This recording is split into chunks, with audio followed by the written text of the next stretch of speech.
Welcome back everyone to another second stimulus package and second stimulus check update. Today is Thursday, November 12th. We are at an interesting turning point right now in history, but we do have a few things to cover in this video. As always, if you have been enjoying all my videos when it comes to stimulus and the election coverage and all the various topics such as business, finance, investing, entrepreneurship, mindset, strategy, and tips and tricks, any of those topics, any of those niches, as always, do click that big like button for me. Just smash it for me. Let's help with that YouTube algorithm. That's number one. Number two, you're going to also hit that subscribe button. Hit the big red button, the subscribe button, if you're not already. Also hit the notification bell as well. Some people are actually subscribed, but they didn't click the notification bell. So no matter what combination that you are, be sure that you do have those two things clicked, the subscribe button and the notification bell. So again, we are right now in a watershed moment. This is definitely a turning point and critical point in regards to the election and the next stimulus package. And this is because Joe Biden just recently got enough electoral votes to be declared the official president-elect. And if everything goes smoothly, he will be sworn in as president January 20th. So because of that, thus, there's a revived hope for another stimulus package for the first time in a long time. After this gridlock period of time of campaign season, we saw absolutely no action from Congress, and the president was also in full campaign mood. Everyone was in campaign mood, so we could finally start talking about stimulus once more. And what you're also seeing happen is a lot of government aid funding programs are starting to run out of money or actually expiring next month.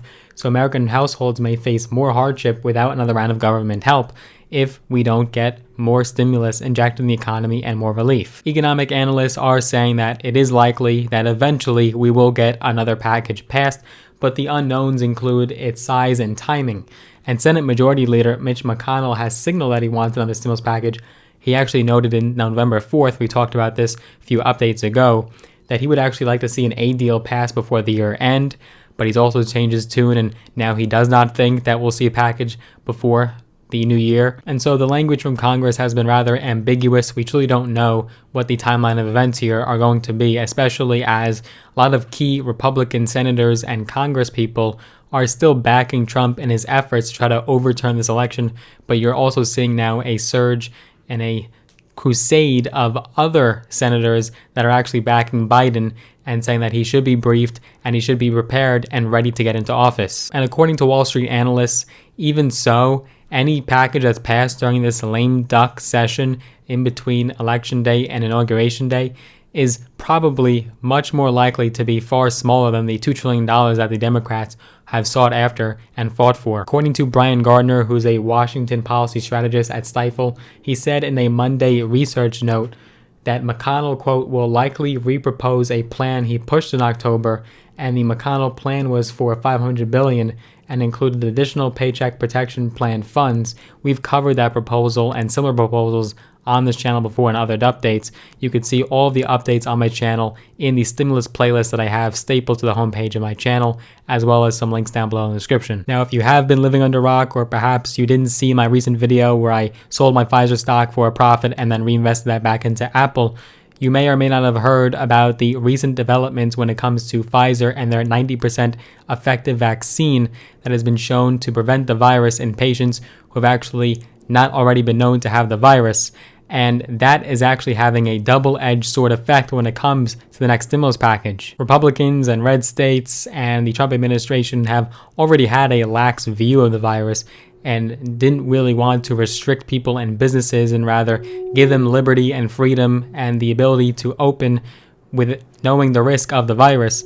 And so this recent news is actually exacerbating the situation. Of course, we want people to survive. Of course, we don't want more people to die from this horrible virus. We want to return back to normal. We want to return back to our normal lives as per usual before this whole pandemic.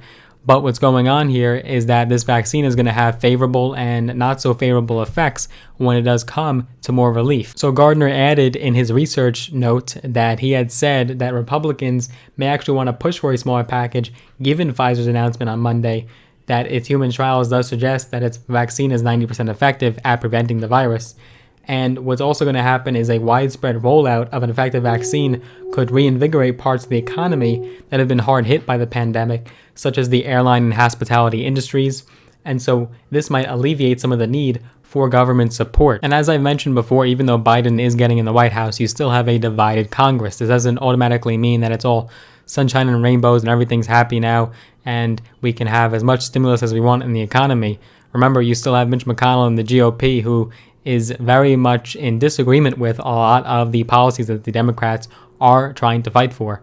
But at the same time, the Democrats may not be so motivated or incentivized to push for these policies because the election is now over. A lot of Democrats were accused of putting pork and barrel legislation and provisions in their stimulus package proposals that we've seen over the last several months in an attempt to appeal to voters and possibly swing some voters their way who have been extremely affected by the pandemic. So with Congress still divided, let's recap on some of the issues and the rancor that was happening between the two parties. So what we saw was that ranging from the size of the package to its priorities, and then it also came down to Democrats seeking funding to support states and local governments. And we also saw massive budget shortfalls from the pandemic, as well as a restoration of $600 in weekly supplemental unemployment aid. And then Republicans argued that the latter provided for a disincentive for people to return back to work. There were so many things that both parties had been divided on, and we're basically back to where we started. But at the same time, we did have some compromise here, and we did see Republicans and Democrats signal some agreement when it came to a handful of issues, such as replenishing the PPP or Paycheck Protection Program, and that would also provide another round of stimulus funding for low and middle income families. So they are in agreement with that. They do want to see another $1,200 check go out. The first round of stimulus checks provided up to $1,200 for single taxpayers and up to $2,400 for married couples, as well as $500 for most children, and we'll see that definition of dependents and children expanded under the next stimulus package, as both parties have signaled that they would do. So according to analysts, while it is likely that families would see another round of stimulus checks, they're saying not to expect them until early 2021. In fact, Dutch bank analysts in a Friday research note said that, quote, "We see our current baseline assumption of a roughly $750 billion fiscal package legislated by the first quarter of 2021 as reasonable." So by that standard, Dutch bank would actually be surprised and partially shocked if they did see a package get passed in the first quarter. However, the election is not over just quite yet. We have two runoffs in Georgia for 2 Senate seats, and this can determine whether or not the Republicans do take that majority of the Senate. They currently do have the majority. It's currently a GOP-led Senate, but that could change come January 5th.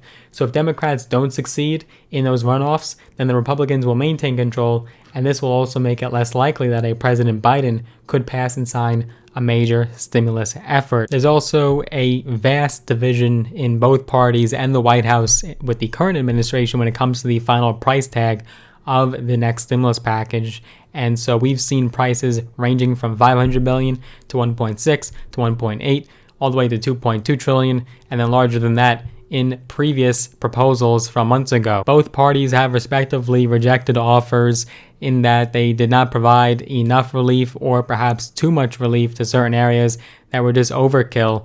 And so we still are going to see that divide under a Biden administration with Congress divided. Either way, no matter the price tag, economists all respectively agree that there should be more stimulus injected into this economy. We're on the brink of a potential another market crash if we don't get more stimulus fast enough, and millions of Americans are on the brink of poverty, about to be impoverished.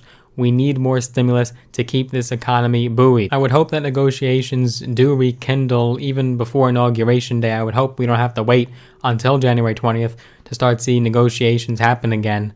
But with Trump not conceding, that's also putting a wrench in the works of negotiations. Trump and a lot of Republicans are solely focused on trying to overturn the results of this election, not accepting these results, and they're in denial, trying to spread baseless theories of voter fraud, which we have not seen widespread evidence of, perhaps just little embers of cases in certain areas, but very, very little evidence of any widespread voter fraud. It's just not happening. And there's also inside talks of Trump looking to pardon potentially himself and a slew of other people that he has worked closely with, as they're either currently charged with a crime or about to be, as Trump might be once he does leave the White House.